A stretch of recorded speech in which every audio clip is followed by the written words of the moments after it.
Mga giliw po naming katoto, mga kapulido, sa lahat po ng mga taga-subaybay, sa lahat ng mga nararating ng aking pagbibideo na i-upload mamaya. Mapagpalang araw po sa lahat. Ngayong Mayo 17, May 17, 2024. Tayong lahat na mga naglilingkod sa Panginoon, dapat ilagay po natin sa ating mga puso, kaisipan. Hindi po tayo ang dapat masunod, kundi ang ating pinaglilingkuran, ang ating Panginoong Diyos. Kaya ang ating Panginoong Diyos ay may ipinagtatagubilin sa pamamagitan ng mga apostol. Ang sabi po ni Apostol Pablo sa unang Korinto 4:6, matuto kayo sa amin na huwag hihigit, huwag magdaragdag. Magaan po ang pagsunod. Mabigat kung tayo ay nag-iisip kung paano magdaragdag, mag-iimbento ng mga aral ng mga tao. Kaya ang paksa po, mga giliw po naming katoto, kapulido, ay nais kong sagutin ang isang aral ng tao na ito ay pinulot ng maraming mga tagapagturo. Kaya mga tunay na mga tagapangaral na inuutusan ng Panginoong Diyos, na inutusan ng Panginoong Diyos, ang kanilang patakaran, ang Panginoon, ang siyang magbibigay ng pagkaunawa, hindi po ng tao. Kaya ang manggagawa ng ating Panginoong Diyos, ang kaparaanan, hindi pulot dito, hindi pulot doon.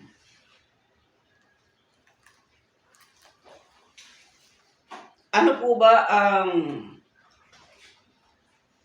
paksa na ating tatalakayin ngayon? Katulad ng aking sinabi kanina, aking sasagutin ang isang paksa na ito ay aral ng tao, pinulot, ipinamana, kaya dumating ang takdang panahon. Ito ang panahon po natin ngayon na dapat iwanan mga aral ng mga tao. Ang pamagat po natin ngayon ay pinamagatang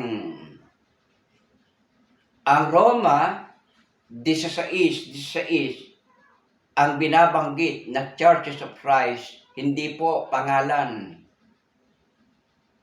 Kahit basahin po natin ang Roma 16, magpasimula po tayo sa 1 hanggang 16, hindi po pangalan. Hindi opisyal na pangalan ang Church of Christ. Kaya pagka sinabi natin na ito ay pangalan, opisyal na pangalan, ang kahulugan nito, nagdaragdag po tayo. Ano ang katibayan na hindi ito pangalan? Hindi ito opisyal na pangalan. Pakinggan po natin ang pahayag dito sa Roma. Magpapasimula po akong babasa dito sa Roma 16.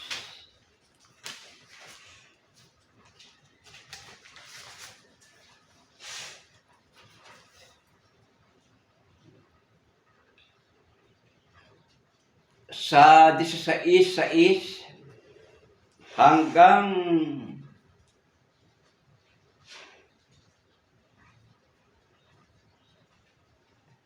19 na po. Ipinagtatagubilin ko sa inyo si Pebe na ating kapatid na babae, na lingkod sa iglesia na nasa Centria, upang tanggapin ninyo siya sa Panginoon ayon sa nararapat sa mga banal, at tulungan ninyo siya sa anumang bagay na magiging kailangan niya sa inyo, sapagkat siya na may naging katulong ng marami at ng aking sarili naman.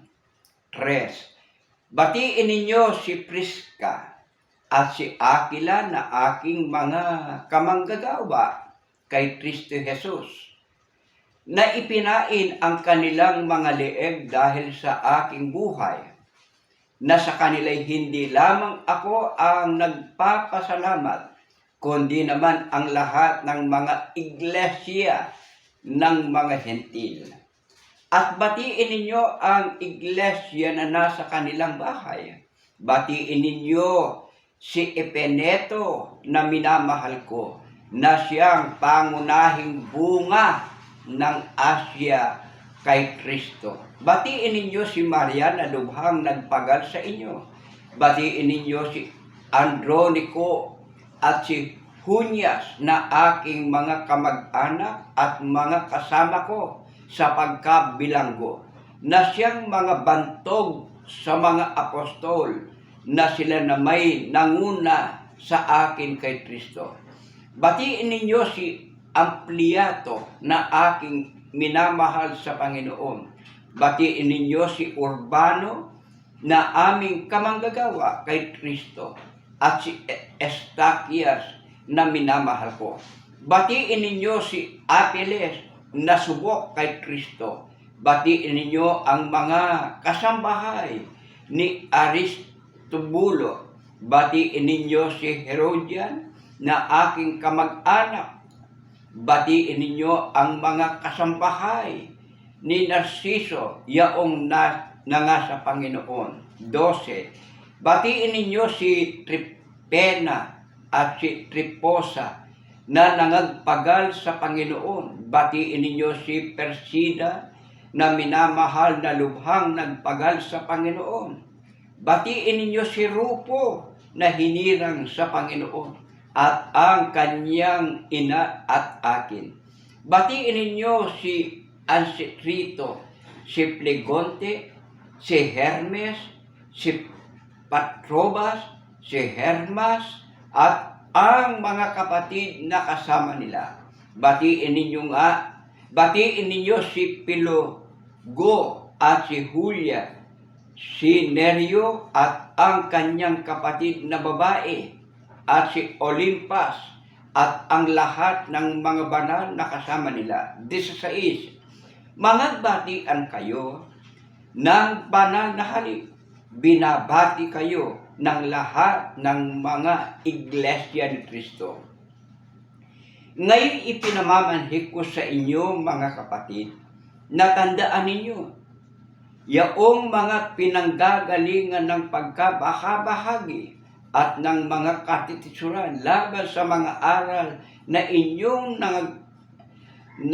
pag-aralan, at kayo magsilayo sa kanila, sapagkat ang mga gayon ay hindi nagsisipaglingkod sa Kristong Panginoon, kundi sa kanilang sariling tiyan at sa pamamagitan ng kanilang mabuting pananalita at mainam na mga walang mga talumpati ay dinadaya ang mga puso ng mga walang malay, sapagkat ang inyong pagtalima ay naging bantog sa lahat ng mga tao. Kaya nagagalak ako tungkol sa inyo. Datapwat ibig ko na kayo maging marunong sa kabutihan at musmo sa kasamaan. 20. At si Satanas ay dudurugin ng Diyos ng kapayapaan sa madaling panahon sa ilalim ng inyong mga paa. Ang biyaya nawa ng Panginoong Hesus Kristo ay sumainyo. Mga giliw po naming katoto, kapulido, mga taga-subaybay, wala po tayong nabasa na ang Church of Christ ay pangalan. Kahit gamitan po natin ng reading between the line. Ano po ang katunayan? Kung ating mapapansin, may mga binanggit na mga pangalan. Bumanggit ang apostol na si Pablo ng mga pangalan. Mga kapatid na bumabati. Marahil sa dami ng mga kapatid na nais bumati.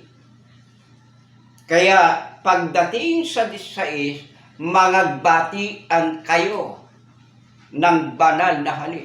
Binabati kayo ng lahat ng mga iglesia ng Kristo. Hindi opisyal na pangalan. Maaring sabihin ng marami, di ba ang ating Panginoon ay siyang nagtayo ng iglesia? Opo. Dapat nakasunod sa Kanya ang Kanyang itinayo.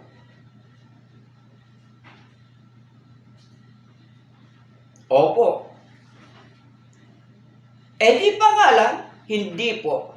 Ano ang itinawag sa mga kapatid na binanggit na mga iglesia ni Kristo? Tandaan po natin, ang iglesia hindi pangalan, katawan ng ating Panginoon. Mga tao, mga kapatid, mga tinawag. Ano ang itinawag?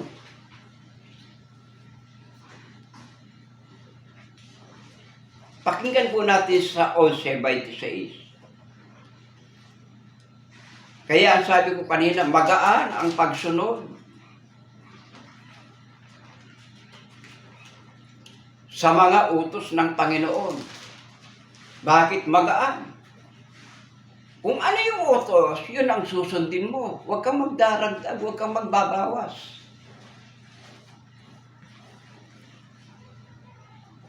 26, ano ang itinawag? At nang siya'y kanyang masumpungan, ay kanyang dinala siya sa Antioquia. At nangyari na sa buong 1 taon, sila'y nakisama sa iglesia at nagsipagturo sa maraming tao, at ang mga alagad ay pinasimulang tawaging mga Kristiyano. Tinawag na mga Kristiyano. Sino? Ang mga kapatid, mga alagad. Ano pa ang katunayan? Sa bahay, anong tawag yan? Pakinggan po natin ang pahayag sa unang Timoteo 3:15. Ganito ang pahayag sa atin. Ngunit kung ako'y magluwag ng mahabang panahon, ay upang maalaman mo kung paano ang dapat sa mga tao na ugaliin nila sa bahay ng Diyos,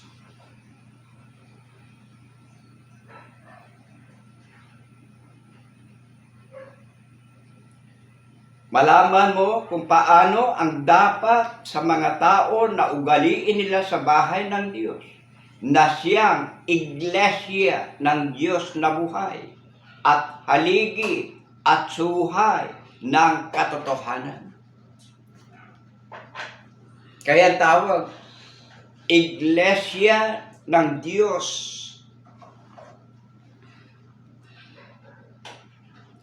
Sa bahay ng Diyos, na siyang iglesia ng Diyos na buhay at haligi at suhay ng katotohanan. Bakit binanggit ang katotohanan? Haligi at suhay ng katotohanan. Suhay ng katotohanan. Mga aral, katotohanan. Kaya wag po tayong magdagdag. Maring sabihin ng mga taga-subaybay, tama yung isang tagapangaral na ang tawag sa kanila Iglesia ng Diyos kay Kristo Jesus, mali din po eh. Bakit? Mga aral, maraming mga dagdag na mga aral. Kaya hindi ko mo nabasa natin ganito eh. Alam po natin, ang China mahilig mag-imitate, mahilig manggaya. Kahit mga Pilipino, maraming gagayahin yung pangalan. Ang tawag diyan, peke. Kaya, dapat po nating tandaan, mga giliw po naming taga-subaybay, walang binabanggit sa Roma 16:16 na ang Church of Christ ay pangalan o opisyal na pangalan. Hanggang sa muli, kaya kung ating pag-aaralan pa, marami po ang katawagan, Iglesia ng mga banal. Huwag na po nating pahabain. Ang importante, huwag po nating tanggapin. Panahon na para itakwil mga aral, mga utos ng mga tao. Pagka walang sinabing ganito, huwag po tayong magdaragdag ni babawas. Kaya inuulit ko po, please, mag-like po tayo at welcome po ang lahat na magtanong kung meron pong mga katanungan. Huwag po natin kalimutan, mag-subscribe po tayo. Ang kailangan po natin ngayon, pagkain sariwang mga pagkain. Huwag po tayong kakain ng mga pagkain espiritual na panis na. Hanggang sa muli, sa Diyos po ang lahat ng kapurihan. Pagpalain po tayo ng Panginoon. Maraming salamat po.